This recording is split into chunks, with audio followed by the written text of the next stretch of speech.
Welcome to the HCI family of podcasts. We're your source for personal, professional, and organizational growth and development. We share our own original research, explore industry trends, and interview executives and thought leaders from across the globe. Join us for practitioner-oriented content around all things leadership, HR, talent management, organizational development, and change management. Maximize your personal and organizational potential with the HCI family of podcasts. Pamela Eyring, welcome to the conversation today. Thank you, John. I'm glad to be with you. It is a pleasure to be with you. You're joining us from South Carolina. I'm south of Salt Lake City in Utah. And today we're going to be talking about 5 ways to develop professional etiquette in your organization to innovate teams. This is a really interesting topic to me. It's one that I don't think about all that often, frankly. And so I think I'm really going to learn a lot from this conversation. I look forward to picking your brain a little bit and trying to better understand this idea of etiquette around innovation. Innovation is something I think a lot about. I just haven't really thought about the tie-in between etiquette and innovation. So I think it'll be a really fun conversation. As we get started, I wanted to share Pamela's bio with everybody. Pamela Eyring is president and owner of the Protocol School of Washington, an accredited school focusing on international protocol, business etiquette, and communication skills training. With more than 4 decades of public and private sector experience in operational protocol and educational development, Pamela has extensive knowledge of U.S. and international practices and is a global thought leader in the etiquette and protocol industry. Again, I think that's fascinating. As someone who's traveled extensively abroad, and I've worked in many other countries and travel for both work and pleasure, consulting, etc., I can recognize how important it is to understand etiquette, to understand cultural differences and norms. All of that's vital. So we're going to unpack all this together. Pamela, anything you would like to highlight by way of your background or personal context before we dive on in? Well, John, just, when you say 4 decades, I realize that how my maturity has increased. And in this area, I've spent 19 years just owning the Protocol School of Washington and teaching abroad and, of course, domestically. And prior to that, I was in the Air Force as a civilian employee for 23 years. So I worked for high-level officials and, really watched diplomacy at its best. And, back then we learned a lot about protocol and business etiquette and professionalism, by others, mentors, people that were maybe unofficial mentors, but people that would coach us for success or productivity. And of course, HR, we're always looking for efficiencies and productivity and innovation and taking care of our teams. And this is where I think, my background really came to play, and I used all of that experience and then applying it to the Protocol School of Washington to help people build better business relationships. I love that. And I think as we think about all of our experiences, we live, in an increasingly globalized world. So it's smaller and smaller, right? I think we're connecting more and more. And so whether or not you're traveling abroad, whether or not you're connecting with people from other parts of the world physically, we're all connecting virtually. And if you weren't doing it pre-pandemic, you're certainly doing it now. Now, also, I should note that it doesn't have to be international differences, right? It doesn't have to be international norms, cultural differences, and international etiquette. No. I mean, just talking about business etiquette and things like that here in the US or regional differences or things like that. There's just so many differences like we just have to be aware of. Like I'm just thinking about here in Utah where I'm at, and there are not big but small differences from where I'm at compared to where you're at in South Carolina, right? Versus maybe going out to California or the Northwest where I grew up. And so just being aware. And I think really, from my perspective, what it all comes down to, if you boil it down, there's really specific things, you learn over time and you become aware of. But if you really boil it down, it's a matter of having respect for others and being attuned to others, right? If you have respect for others and you're attuned to others, then you want to treat them in ways that they feel respected. And that's where etiquette comes in. Exactly. It's so easy and it costs nothing, it's not just about the please and thank you and your welcomes. Really, it's professionalism, business professionalism in all areas of communication. And today, as well as I, we have a lot of ways to communicate, don't we? I don't know about you, but I a couple hundred emails a day. We get text messages, WhatsApp messages. We get them from LinkedIn and Facebook and Slack and all these other ways of communicating. It gets a little crazy, and there's only so much time in the day too. And I think this is where we could capitalize, and enhance the way we work through communication by applying those basic rules to what we do on a day-to-day basis. And one thing, John, I have to say is that we have to be self-aware. A lot of us are distracted because of all these communication styles and deadlines and all the time frame, being on Zoom or Teams or whatever. We lose that human connectivity. And I think this is a great way to really rebrand yourself and your organization too. Yeah, I love that idea of personal branding, organizational branding, and again, just treating people with respect the way they want to be treated and putting your best foot forward. So like not unnecessarily shooting yourself in the foot prematurely in an interaction that you're going to be having with somebody else. Like I have to admit, I'm not a like super formal guy. I like to be casual. I'm not about pretense. I'm not, I'm a professor, but I disdain academic snobbery. That kind of stuff gets me riled up, frankly. I just can't deal with people who are arrogant and Right. academic snobs and stuff. So on the one hand, I'm like, I want to be casual. I want to, avoid those types of pretenses. I want to avoid snobbery and those types of things. And so my default is to say, oh, I don't want to worry about this stuff. But what I can't allow myself to do is um, to not pay attention to the extent that it then demonstrate it sends signals to people that maybe I don't care, that maybe I'm not taking them seriously, that maybe whatever. And that's not what I feel. That's not what I mean. So like if I am interacting with somebody, the fact that I try not to be an arrogant academic, that has nothing to do with them. Like that's me trying to not be stuck up. And so I guess what I'm saying is whatever our personal baggage is around this stuff, we have to be very careful not to have that bleed over into Right.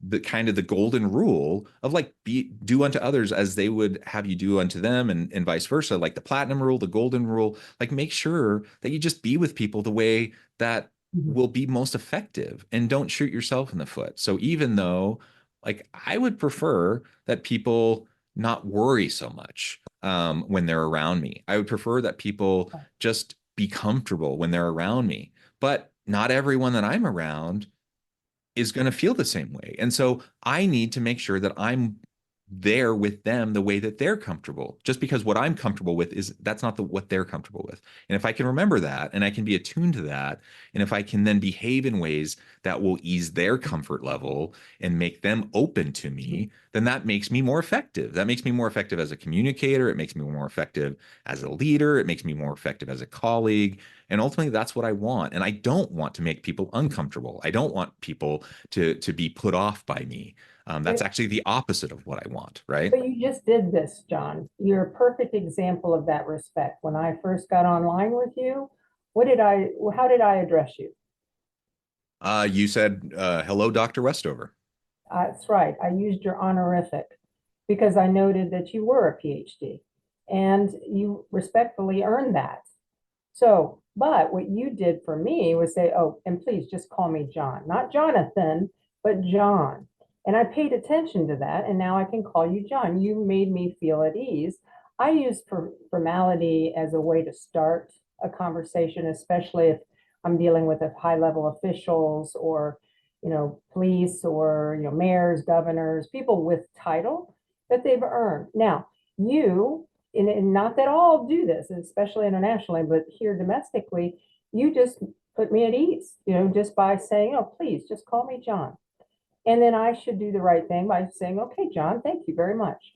And so you've already brought that level of formality to a more casual conversational element, which makes people feel more comfortable. So I think you're probably doing it and not realizing how you're making people feel comfortable. Now, some academics, some people with rank, like military and other government officials, tend to keep their rank. They sometimes prefer to be addressed that, especially senators and Congress people. So it's using it, and then you decide. If they want to stay on that level of formality. Perhaps maybe it's just their communication style, or maybe they're not paying attention to say, hey, just call me by our first name. And definitely in the US, we're more on that first name basis. Internationally, as you're quite aware, that a lot of them stick with that formality until they get to know you. They're not going to tell you much about their family. They're not like our here in the United States. So, but you just did. You made me feel very comfortable by saying, "Hey, just call me John." And then I realized that you're not that want to hold that academic level to a standard of formality with me. Yeah, but It's the a good matter of example. fact is that for me, that's what I prefer. But other professors, even down the Yeah. hall from me at the university, might prefer differently. And in fact, my wife, she's also a professor. She literally has an office just down the hall from me, like 30 seconds. Um, she's a woman, and sometimes women, because sometimes they're not given their due for the work that they put in. Sometimes, I definitely want to make sure that I'm always acknowledging their titles and that the work that they Yeah, put in. Now, it just so happens my wife definitely prefers to only be called by her first name. She doesn't want to be called sure, sure, Dr. sure. Westover herself. But I know many uh,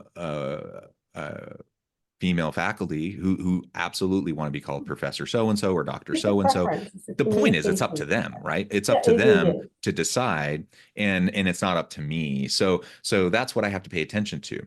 And that's Exactly. just one example. Like there's so many different types of examples of different forms of etiquette that if we just stay attuned to it, then we can put other people at ease. We can make them feel respected. We can help them feel comfortable with us.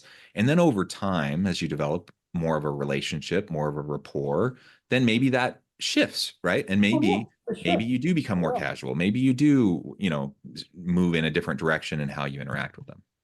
I think when we err to a level of formality, when we're first meeting someone, and this I know has worked for me any location in the United States, whether it be a formal DC or New York or down in Florida to California, if I start with a light level of formality, I can't go wrong.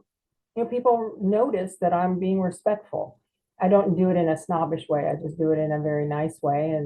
And whether I address them or the message I leave on their phone or when I'm on a Zoom call, how I'm dressed appropriately, or it could be a business casual type of affair until I get to know you. So it really comes down to a lot of that. The etiquette is on preference. But if you start a little bit more on the light formal, you can't go wrong because then you can pare it down. That's the way I've always found to be successful with my clients, with our students and graduates and our alum, and my trainers, anyone first meeting or getting to know.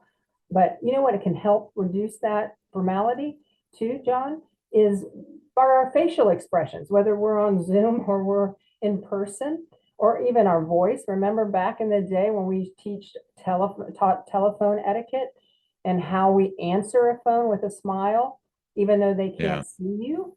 I mean, these are so basic, but wow, do they work? And it really helps us be, instead of transactional as a human, more transformational in the relationship side. Oh, I like that. Transformational in our approach. Oh, And We something see you it just all the said, it time, also doesn't it? reminded me again, I don't mean to make this all about international because it doesn't need to be No, international at all, right? But, I've spent quite a bit of time in different parts of the world, but in particular, I spent a lot of time in Asia.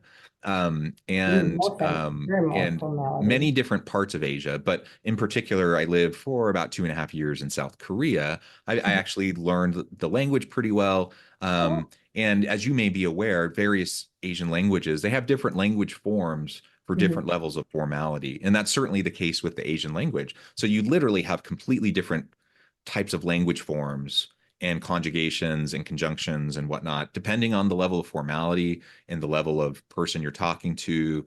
And so, what I learned was you always start at the most honorific, most high level formal form with people you're talking to. And then over time, you move down, right? Right. You move down to more casual depending on the relationship. And some people you're Yeah. always talking formally with, and other people over time you can move down, just as we did, as you referred to me as Dr. Westover, and then I said, no, please call me John. And you negotiate that, right? And sometimes it's Mhm. very quick, and some Sometimes it other negotiates. times Yeah. it's a longer period of time.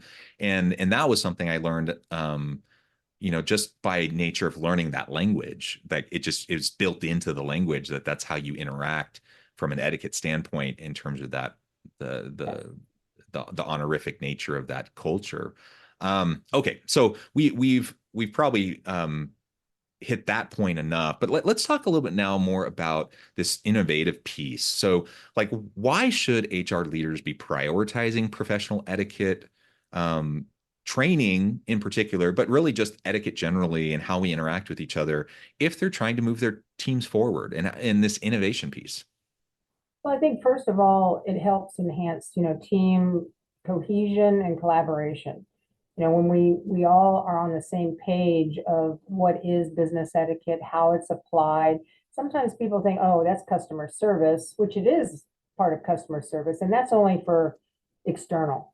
And that's where we can't. It's not about salespeople having business etiquette and customer service on the outside. It really starts internally with our leadership, middle management, all levels.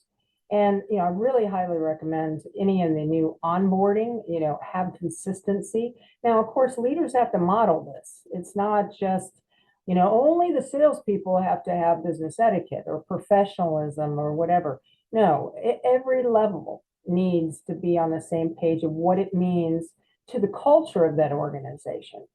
And I think when you do that, it puts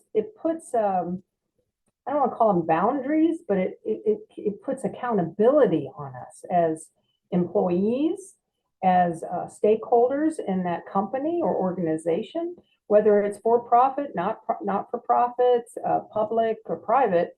I really feel that that starts with internal. So with my team, for instance, and I might have a small team, they know the expectations I have when they're on a meeting. What they're going to be on time, they're going to be prepared, they're going to be dressed appropriately for the occasion. And even my internal meetings, no, I don't wear a jacket with a collar unless I'm going to have an interview with you, John. But but I will still be what I call show ready. I'll have my hair, prepared, not that I rolled out of bed. I'm not gonna be wearing my nightshirt, or no makeup. For me, I want to come presentable to my team to show that, hey, I'm modeling this. And I think, having etiquette training again, some of this we put on the wayside for years because of COVID. You remember how it all started, and we were trying to figure out how to use Zoom or Teams, and how to have that. We saw people with their noses, nostrils. We saw them taking their laptop to the restroom and forgetting they didn't have their camera off. All those things we worked out. And but then we focused on just getting that done. When you can do this and refresh, how do you deal with people? Not just in meetings on Zoom, but in, going back to events. Now everybody's going back to events and attending conferences and meetings and training. So I think it really enhances that collaboration when we can put those, expectations and accountability in in a way that we would be respectful to each other and then take it outside to our clients. That way the client has that consistency. So when I talk to John, he's going, oh, yes, we can do this. I'll have that for you tomorrow by noon, blah, blah, blah. And it happens. And then when he passes us over to the next person that they have to, perhaps work with, then if that person doesn't have a complementing etiquette response and accountability, guess what's going to happen? It's not going to enhance our brand, is it? Well, I don't want to talk to her anymore. I want to just work with John. That's not what it's about. We have to play on the same field together. Yeah, yeah. And I think one of the things, I think about how I interact with others. It matters for me. It matters in terms of my professional currency, but it matters for my team too, because I have to model that behavior. Right. Maybe we can talk about that for a minute, in terms of how leaders can get started, about making a difference for their own behavior, but also investing those resources into their team, modeling it for their team. What have you seen as some of those ways that we can do that the best? Well, I think HR, especially in the education and training side, have difficulty. It's internal, oh, it's mandatory we have to dress this way, or it's mandatory we have to do it this way. I mean, they get a lot of that push. I think bringing in someone from the external side, someone that has experience, with other companies and organizations, and here's all the issues and the challenges supervisors and leaders are having with their teams, and then also hearing from the teams themselves. If you're conducting training, what are their issues? What are they having? Like, for instance, I did a program for an equity firm, and they have young people, and we talked about generational etiquette. But between them, they're trying to figure out they want to be comfortable and casual, but they understand that the business is an equity business, and they're meeting with millionaires, and they're, dealing with some high level numbers and clients, and they didn't really know what to wear that would still showcase their personality, but yet make them comfortable, because they like to be comfortable. They like to be, it's a preference, comfortable and casual. Well, how can we plus that up and still be comfortable and casual? Let's talk about that. So, bringing someone from the outside that hears some of these issues, for instance, like dining etiquette, a lot of the younger people haven't been taught dining etiquette in its formality. When you go out in business, mom and dad, if they're lucky, didn't have to take you to 8 different, practices and feeding you in the minivan with the burgers in the back seats and getting you from point A to B to C. I mean, it's a challenge for families, especially with 2 working adults or single parents. So they're doing their best, but there's not a lot of time to teach the young people. And so then they get into business, and then they're sitting with a client that's 60 years old and they're 25. And it's all about the food. Sometimes it's all about the food, and everything's paid for. I get to have all these drinks, and they don't realize they're on stage. And so bringing someone in to do a tutorial in these areas of business entertaining, how to host a client, how do you attend a function and represent the company in a positive way? What do you do with business cards? That was another thing. The company wanted everybody to have electronic or digital business cards. And, they all thought that was great, no paper, et cetera. And there are some positives to it. If it works, and the person that you're doing the exchange with has a digital business card. And some generations, they don't want to do that. They've had experiences where they didn't work. And so I always recommend, hey, that's a great way to have a digital and, be able to pull it in your contacts immediately. I love that. However, there's going to be people that don't have it or don't want to use it. And you want to have a small supply of business cards ready. Those old paper-based ones, and don't put them in your wallet where they're all stuck together and you have to peel one off and it's got dye, leather dye on it. So these are some of the things that an external resource, an educator, has heard from other groups and can solve some of those problems or enhance that business etiquette or professionalism in the group, because it's a different voice that has experience with these different organizations. Yeah, yeah, I love that. Well, Pamela, I note the time, which has just completely flown by. I'm going to have to let you go here in just a minute. But before we wrap things up for today, I just wanted to give you a chance to share with the audience how they can connect with you, find out more about your work, your team, and then give us the final word on the topic for today. Well, Protocol School of Washington, very easy to find us, psow.edu. And we're on Instagram, we're on all the social media channels and we have an e-newsletter too, John. So if they want to go to our website and sign up for that, then they get monthly information and of interest. And, all I would say is invest in your people, invest in this education and business soft skills, if you want to call it that, because it's going to make a difference for your organization. It'll separate you from your competitors too, because we recognize it when we feel it, don't you, John? You feel like, oh my gosh, I have the best transformational experience I've had in customer service, and Yeah. wow, then we're getting more brand loyal, and we have to be because it's so competitive. So that's what I would say, John. Yeah. Absolutely. Thank you, Pamela. It's been a Yeah. real pleasure. I encourage the audience to reach out, get connected, find out more about what Pamela and her team can do for you. And as always, I hope everyone can stay healthy and safe, that you can find meaning and purpose at work each and every day. And I hope you all have a great week.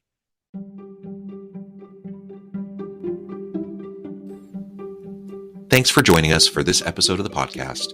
We hope you stay healthy and safe, and please join us again soon.